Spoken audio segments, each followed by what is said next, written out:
This is the Venturing Angler Podcast. I'm Tim Martin. In this episode, I'll be chatting with Matt Rice, the director of the Colorado River Basin program for American Rivers. We'll be talking about water issues in the Colorado Front Range that affect the entire state of Colorado, as well as the Colorado River Basin specifically. Let's chat with Matt.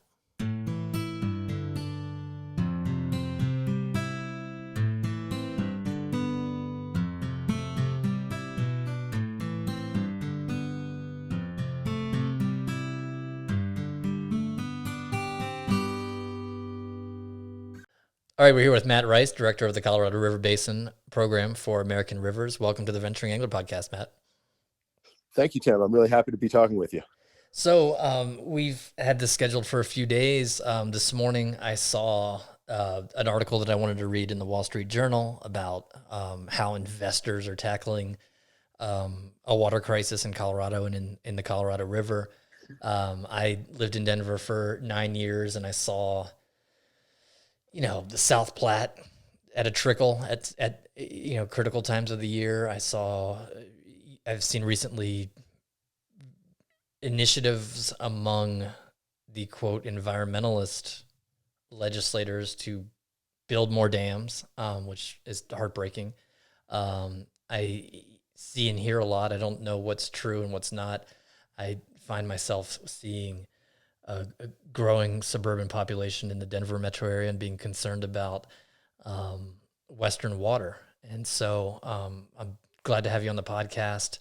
I want to know how afraid I should be and how hopeful I should be and hear more about what you guys are working on. And so it's great to have you here. Well, thanks, Tim. Yeah. And,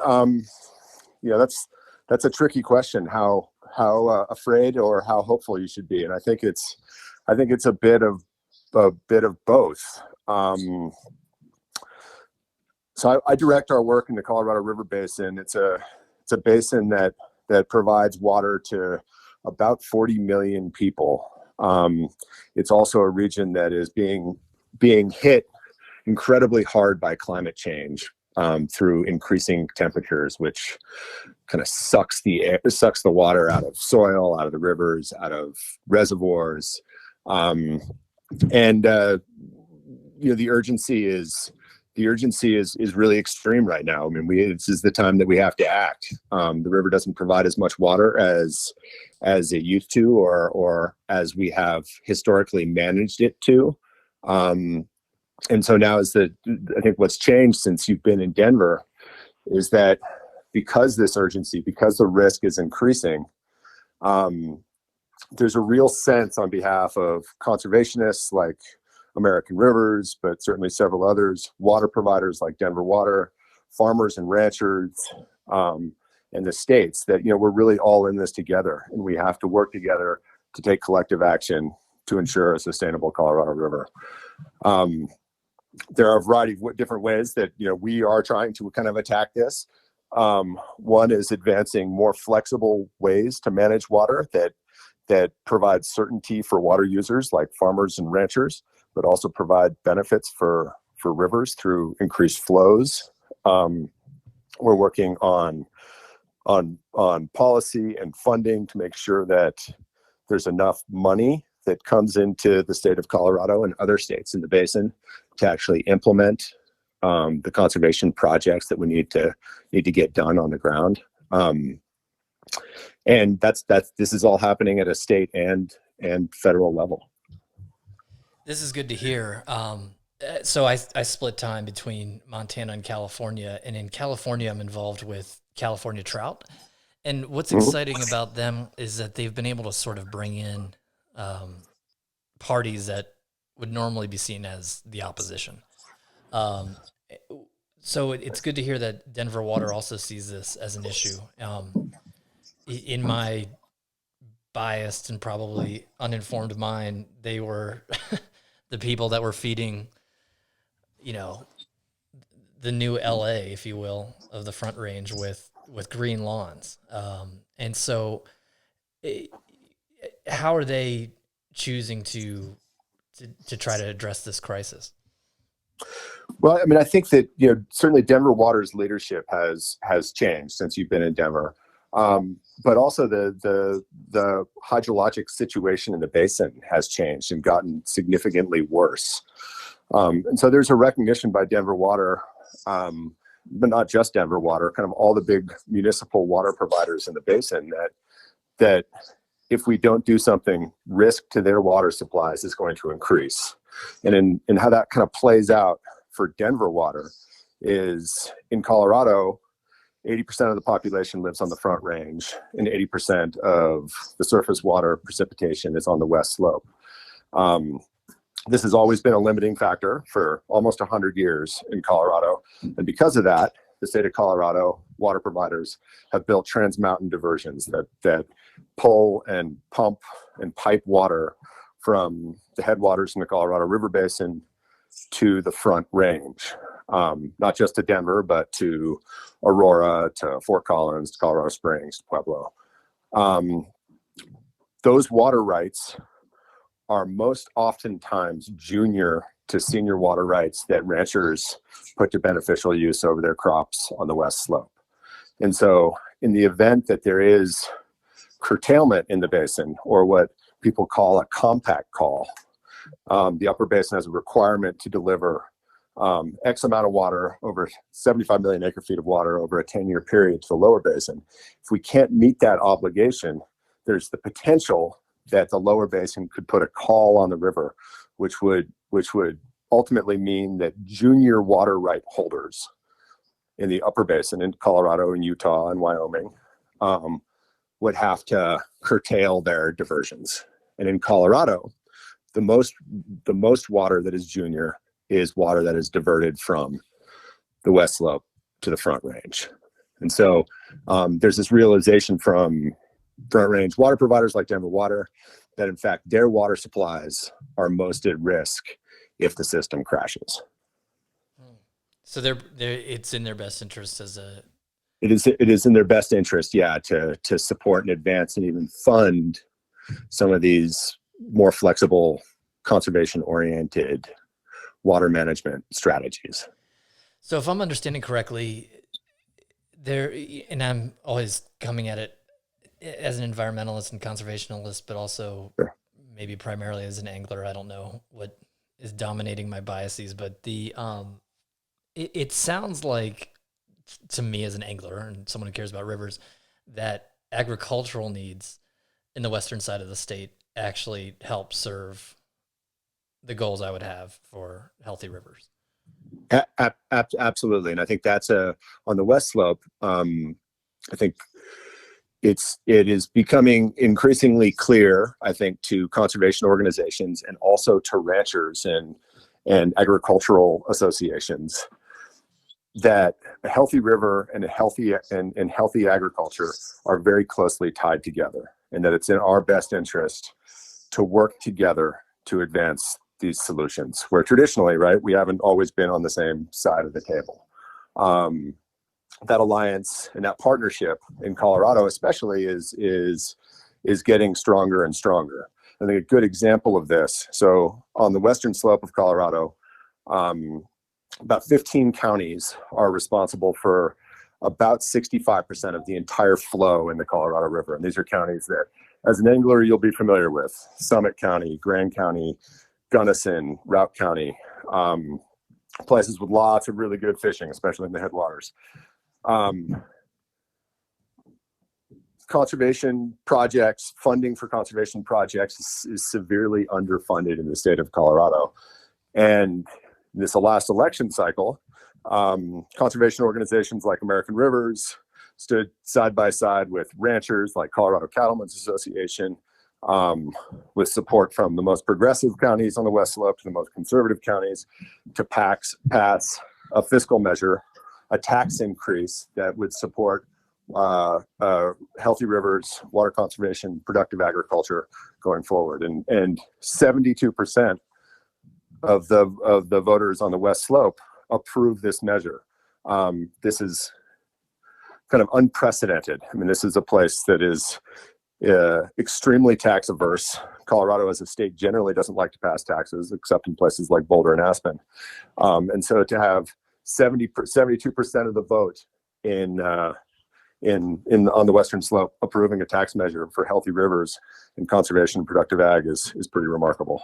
That's amazing, especially because when I look elsewhere in the West, you have agriculture at odds with everybody else. With like Idaho, for example, with respect to dams. Yeah. California is interesting because there's that battle too with big agriculture, but also smaller agriculture and big agriculture. But the tool for protecting rivers oftentimes is migratory salmon and steelhead. Or other endangered species. And so it's really cool to see what's happening in Colorado.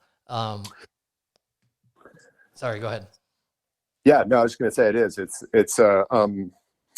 It's pretty remarkable, and I think part of our role as conservation NGOs and the partnerships that we've developed with agriculture and water providers and the state and other water managers, is to avoid, I think, that that dynamic where it's farms versus fish. In fact, we're trying to kind of more closely tie them together. That again, healthy rivers, a healthy fishery is beneficial to agriculture, and in some cases, the cow-calf operation in western Colorado that depends on their annual hay crop and the price of beef cattle is so uncertain, but for some of these operations, right, they have a river that runs through their ranch, and there are recreational economic benefits associated with their healthy river and their agriculture. So they can run a fishing operation, or they can lease their water to outfitters, but you can only do that and get top dollar if your river's in good shape and it's got a good fishery. So, and that might be where it could be easier to justify a tax, because you'll see the money gone in some way. That's interesting. So one of the things that often comes up with me just every time I visit is just seeing the growth, visiting family members who have it. I think it was a Felt Soul Media film. I don't even remember the name of it, that came out in the early 2000s that talked about green lawns in the middle of the start of the Great American Desert. And so, two of the things I want to talk about, one is the behavior of millions of people, and also climate, which you brought up earlier. I'm concerned about the growing population in Denver and a lot of water use. Is there anything being done there? Yeah, there is, and quite a bit actually. And to be clear too, Denver water and Denver proper, that is no longer kind of the municipal problem anymore. It is the thing about Colorado is places like Aurora that are on the outskirts of Denver. They have limited water, and they see an eastern plain kind of without stop before them that could potentially be subdivision after subdivision after subdivision. So it's really kind of the counties and the municipalities kind of outside of kind of the more densely populated cities. Denver water is actually using less water than they did 10, 15, 20 years ago. No kidding. Yeah. And that's consistent with other cities kind of throughout the Intermountain West. Albuquerque, Tucson, even Las Vegas is using less water than they did 20 years ago, despite having a bigger population. Well, that's good. And are there challenges? You mentioned the plains. I've got family members who, if you have a decent house and the value of it's high, and you're looking at these new developments that are further and further east, you can have a bigger, better house for less. What issues is this causing with water consumption and diversion and so forth? Yeah, well, I mean, it's putting more stress on the existing diversions, and it's certainly inspiring the expansion of some existing diversions. So, in the case of Aurora, they get part of their water from the Colorado River Basin through on in the headwaters of the Eagle River. And they are currently planning to expand that diversion to take more water from the Colorado River, in part to water, the future development of the eastern plain that stretches on just to their east. And that's the case too with the other providers as well. I mean, so Denver Water and Northern Water have both firmed up their Trans Mountain diversion projects that has been going on for. They're not.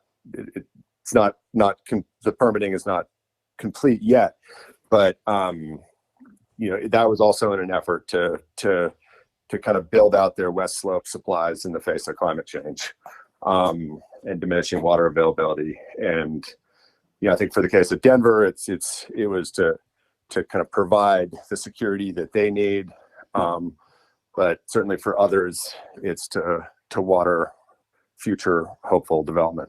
Right. I appreciate that clarification. I thought Denver Water was the provider throughout the Front Range, and so I've got some angry tweets to delete. So, but I appreciate that. Yeah, no. So it is generally different municipalities that own and operate different diversions to provide municipal water to their cities. So Colorado Springs is different than Denver. Denver's different than Boulder and Fort Collins. And did I just see that a new dam just got approved in the Boulder area for water headed towards the Front Range? Yeah, so that's part of Denver's existing project, and it's a dam that was already there. So it's Gross Reservoir, which is just west of Denver, and Denver plans to expand that reservoir to provide Denver Water with more municipal water storage on the Front Range. Okay. So that was one of the projects that I was talking. That's kind of in the back end of its permitting. I think it was in a documentary that came out a couple of years ago from Conservation Hawks, maybe, if I recall. Tim Romano, the photographer, Yep. He was, talking about how there's wildfires in the winter now in December, and certainly there are issues throughout the West when it comes to snowpack and everything. How is climate change impacting? I mean, I want to say Colorado and the Colorado River Basin, but really the West. Yeah, well, I would argue, the Intermountain West, especially kind of the southern part of it, is being hit as hard as anywhere in the world. When it comes to climate change and water availability, the most recent science shows that water availability is less connected to precipitation or how much snow we get in a season, and it's more connected to temperature rise and increase in the basin.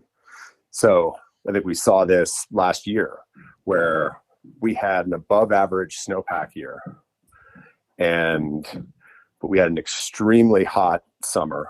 We did not get any monsoon rains, and we ultimately ended up delivering an amount of water to Lake Powell that reflected our driest, most kind of drought-stricken years we've ever had, despite being over 100% of average in snowpack. Wow. What's this we keep hearing about the Colorado River? The potential for it to cease.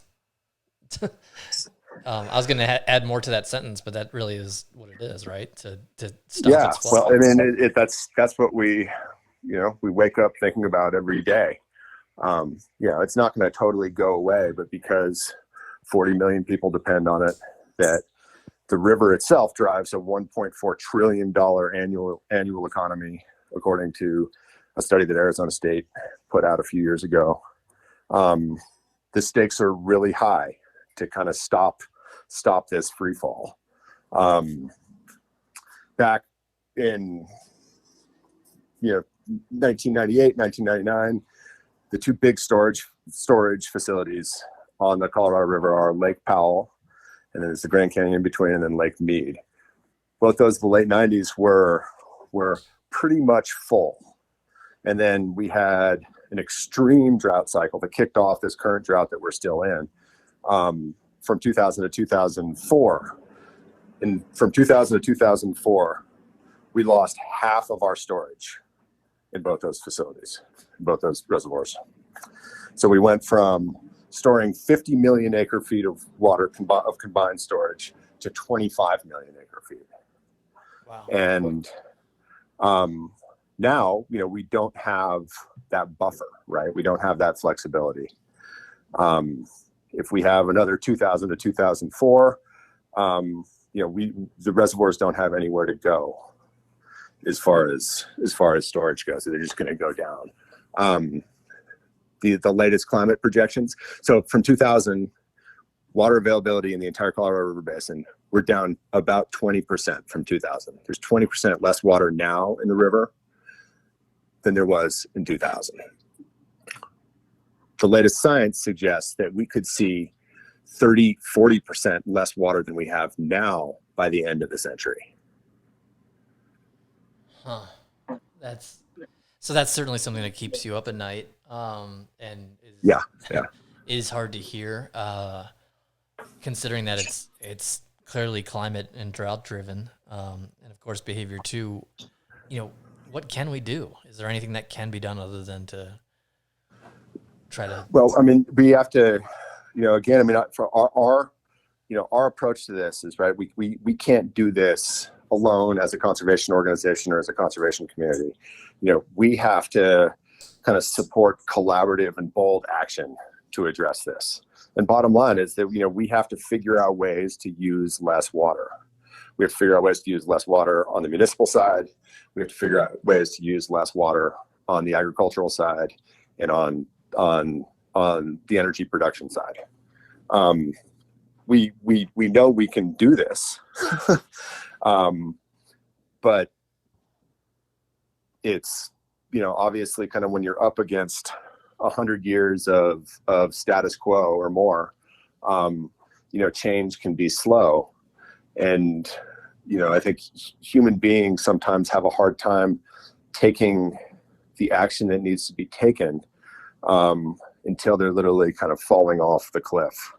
We saw that in Arizona a couple of years ago, following some really, really dry years, really, really hot years. Lake Mead was dropping precipitously, of which there are federal triggers in lake elevations that if they were hit, lower basin states, specifically Arizona, would take a huge cut in their water supply delivery from the Colorado River.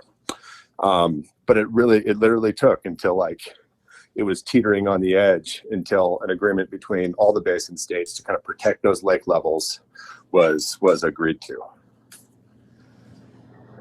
And the same thing is kind of happening here. We get close, momentum is built, incremental change happens, and then we get a bunch of snow and everything is all right. And we continue to kind of talk about the river and managing the river based on water that we hope will be there.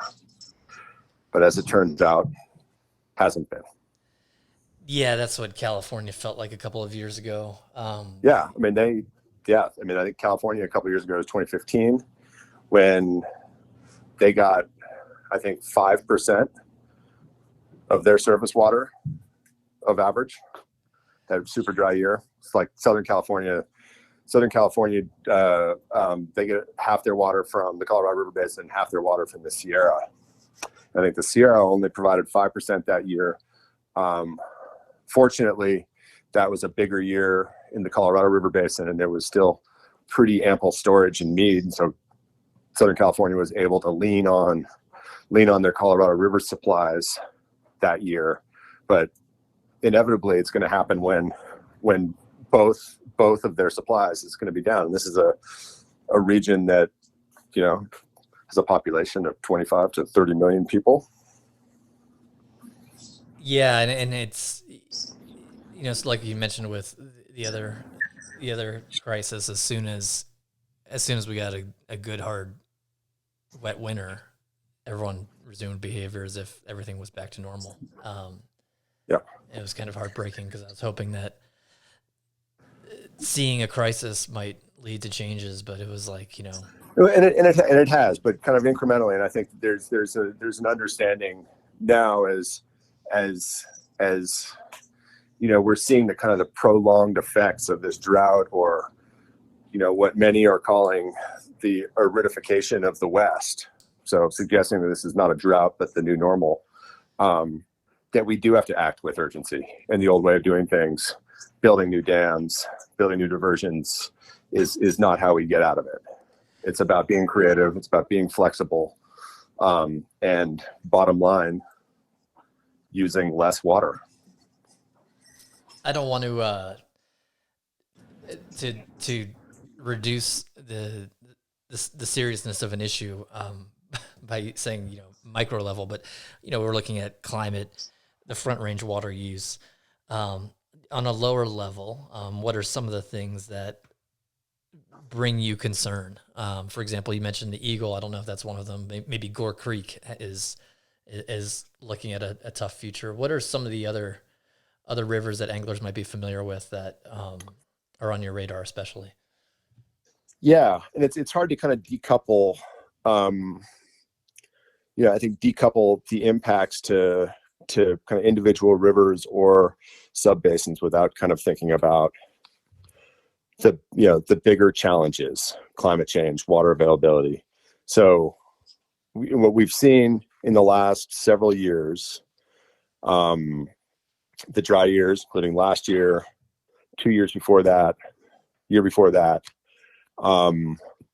is that our rivers get stressed to the point we're not getting the flows. We're not getting the monsoon rains. They're over allocated, so they're being diverted for a variety of different reasons, which has drops their flows way below where they should be, which has serious impacts on temperature, water quality, and we're seeing prolonged closures to fishing throughout Colorado. So the Yampa River, the Eagle River, the Roaring Fork, all places that are incredibly high value fisheries, have been closed for significant periods of time through the summer months over the last several years because of how low the flows got. And so there are a number of things that we do with our partners. On the state level, the state of Colorado completed in 2015 its first ever Colorado water plan, where for the first time ever, the state acknowledges the critical importance of the river recreation economy to the state's economy, and committed to developing stream management plans to benefit environmental flows for fish, wildlife, recreation across 80% of the state's rivers. And so we're working hard with our partners to develop these plans, to generate the money through public funding, like the ballot measure that I talked about earlier, to fund the implementation. And that could be actual in-river restoration, riparian restoration, so planting more trees, creating more shade, funding and money for water. So for in-stream flows to actually purchase water or to lease water, to bump up those flows to protect the fishery and to allow for continued recreation during super dry years. Steamboat and the Yampa River is a really good example of that. This is good. It's good to hear about some of these wins and reasons to be hopeful. What are some of the challenges you see ahead, even with specific issues that might be debated right now, or even little things like projects that are in development or need funding for restoring riverbanks or things like that? Yeah. Well, I mean, funding is the challenge and will continue to be the challenge. On a state level and on a federal level, we just don't have we just don't have the money, despite the kind of the recent successes we've had in Colorado in generating public money for rivers, to get all that we need done. And so, and so there's going to be, it's incredibly important that, you know, all the people that work on this issue, that they continue to educate their constituents, the general public, it's the importance of healthy rivers, conservation, productive agriculture to their quality of life and the economy. So when it comes time to vote, they're voting for elected officials that prioritize river and water conservation, that it becomes a mainstream, more of a mainstream issue. And so that's, you know, that's one of the, I think, the biggest challenges. I mean, I think that another challenge is that, you know, the river is managed and water is administered kind of through a set of rules that are fairly rigid, and traditional water users are you know, pretty cautious in their willingness to kind of think outside the box and to do things differently. But I think, you know, I think we're at a time now where that's beginning to change. And I think because of the realization that, you know, we really don't have enough water, and that if we're going to have a future with a productive economy, a productive agricultural economy, a productive recreational economy, healthy rivers, you know, the quality of life that we expect in a place like Western Colorado, but certainly lots of other places in the West, that we're going to have to start doing things differently, and we're going to have to build coalitions and alliances that haven't looked like they had before. I thought the last question was going to be my last, but when thinking about recreation and then these relationships, I was thinking about the rivers that I fished the most when I was there. The Roaring Fork, I guess the Frying Pan's connected to the Roaring Fork, the Blue, Yep. Colorado. You know, these rivers are all part of the same system, I think, right? That isn't the Blue feed Yep. Colorado. Okay. Yep. They also are all close to ski resorts, and so what's the relationship between all of this water use, especially in tough times like now, like December, when there's not a lot of snow yet, and, you know, snow production and resorts? Yeah, that's a good question, and I think that the ski industry has the potential to be a good partner for river conservation. I don't think it's quite fully been realized yet. I think a lot of the ski industries, and I think, you know, totally rationally so, kind of conservation effort has gone into climate change mitigation. But I think, you know, now is the time, at least from my perspective, that not only the ski industry, but other industries that you know, face a bleak future because of climate change, that they also begin investing in resilience and adaptation. And I think that's where, you know, river restoration, river conservation comes into play for them. I mean, you know, I'm in Montana now, I'm in California a lot. I'm always thinking about what's happening in Colorado because it has such an impact on the rest of the state. And it's not that my interest in conservation or environmentalism are connected to me, but you know, you think about the issues that affect you a little bit more. A lot of people in the West should care about what's happening in Colorado. What can they do? Where do they go to learn more? What issues? I mean, in the fly fishing community, fortunately and unfortunately, it's like Bristol Bay, Bristol Bay, Bristol Bay, and you know, it diverts a lot of attention. What are some of the similar issues and actions should be on the radar of anglers in the West? Yeah, well, and Colorado is an incredibly important place. It's the headwaters of several very important rivers: the Colorado River, the Rio Grande, the Arkansas, the Platte, all of which have excellent fishing in their headwaters. I would direct anglers to organizations like American Rivers, like Trout Unlimited, like the Nature Conservancy, organizations that spend a lot of time and resources on the protection of the Colorado River and other rivers in the West. From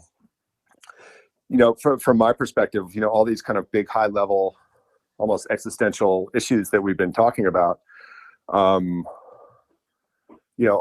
directly connected to the future of our fisheries in Colorado. So, we can expect, hotter, drier summers, less snow, the timing of runoff changing, all of which leads to more closures of rivers to protect the resource when things get hotter and drier and water quality is impaired, and communities have to shut down their local river to fishing, to tubing, to boating. All of it is connected. And so it's just, again, from my perspective, it's so critically important that those connections are made for the people that, that fish, that boat, that tube, that appreciate a healthy flowing river, that this issue becomes kind of this issue rises to the top politically, that we elect our leaders based on the actions they're going to take to protect our water resources, that this is an issue that is not 11th, 12th down the list of priorities, but at the very top. And we can do this at the very local level, at the state level, and at the federal level. What's the famous saying about whiskey and water and fighting? Yeah, it's a little bit overused, but cliche. But yeah, whiskey is for drinking and water's for fighting. Yeah, that's it. It's overused, and I couldn't remember it. I don't know. It's hard to imagine that we've lost touch with the value of water, but it seems that's the case all over the place. Well, I think we have on some level, but I think it's there are on another level. I think we're very in touch with it, and you mentioned it earlier in the interview. But certainly the investor community is smelling blood in the water right now because of scarcity and the potential for shortage. So those are also challenges that we're going to have to deal with. And with respect to that, I'd love it if you could save me the time of reading a Wall Street Journal article. What's going on with investing in water futures on the Colorado? Well, this is not a new thing. There have been water speculators, circling places like Western Colorado for decades. And we even have very specific rules and laws in the state of Colorado, just as other Western states do, that prohibit water speculation. I think that the challenge with that New York Times article is that as kind of risk to the river increases, as our water supplies diminish, more scarcity, then investors see value. The real threat is that obviously rural Colorado or rural Utah or rural New Mexico, they don't have the resources if those investors were to come and buy up big ranches that are tied to significant senior water rights to keep that water in that community. And so when cities in the lower basin or on the Front Range, when they come calling and those investors want to realize their return, they sell that water. That water is never going to come back to those communities. And so there's a real concern that if these types of investments really begin to play out, that the end result will be kind of the dry up of the rural West. And that's going to have impact to the environment, but it's also going to have, the biggest impact to the communities that depend on the river for recreation, for agriculture. And that's what we're trying to avoid, quite frankly. We believe in a future, again, we believe we can have healthy rivers, and we can have healthy, productive farms and ranches, and we can have secure, safe, reliable water supplies for cities. We just have to be willing to take those steps. Water issues are always complicated, and the battles are always ongoing. If you could point our listeners to just a couple of areas to stay connected online and to learn more, what would you recommend? Well, check out AmericanRivers.org. Check out TU.org. There are a number of good online publications that can be found with a quick Google search that cover Western water issues pretty robustly. So I think those are good places to start. I think this is. I'm glad I asked you about resources, because I think what's going to happen is, if I don't pull the plug on this, I'm going to keep thinking of more and more questions, because there's so much that goes into this. But I'll go ahead and ask one more. Go ahead. Fracking. What people don't realize about fracking, which is booming in Colorado, is the amount of water that goes into it. Is there any relationship there with that industry that's either being helpful or harmful? What's going on with fracking in Colorado and water? Well, I think that's it's kind of from my perspective, kind of a complicated answer. So fracking by percentage doesn't use nearly as much water as agriculture or municipalities, what have you, or kind of traditional energy production, like cooling for a power plant, for example. That being said, it does have the potential in certain areas to impact flows and water availability for fish and wildlife. But it's not a huge user right now. That being said, if oil shale at some point in the future becomes economically viable, that's going to cause some real issues, because that requires a tremendous amount of water. So in areas like around Rifle, for example, you're seeing other pulls of water usage that are more concerning. Yeah, absolutely. That's good to know. I'm glad I asked. I got an informative answer, and it saves me from responding to comments on Facebook. Yeah, and it certainly has the potential to impact water quality, right? I mean, there's that pretty terrible spill in Palisade Creek several years ago, but its use doesn't rise at this time to the level of kind of being kind of a consumptive water user that would be significantly targeted for reduction. Good. I'm glad I threw that one in there as one last question. Well, I really appreciate your time. Again, for those who want to learn more, head over to AmericanRivers.org, and also on social media. That's always where I get a lot of my information about water issues from American Rivers, through social media. And signing up for their email list is useful, not only because you can stay informed and there's action items that come around every so often, but at the end of the year, or whenever it comes out, I think it's in the spring, you guys talk about your accomplishments, and it always is good to hear what all the good work you're doing.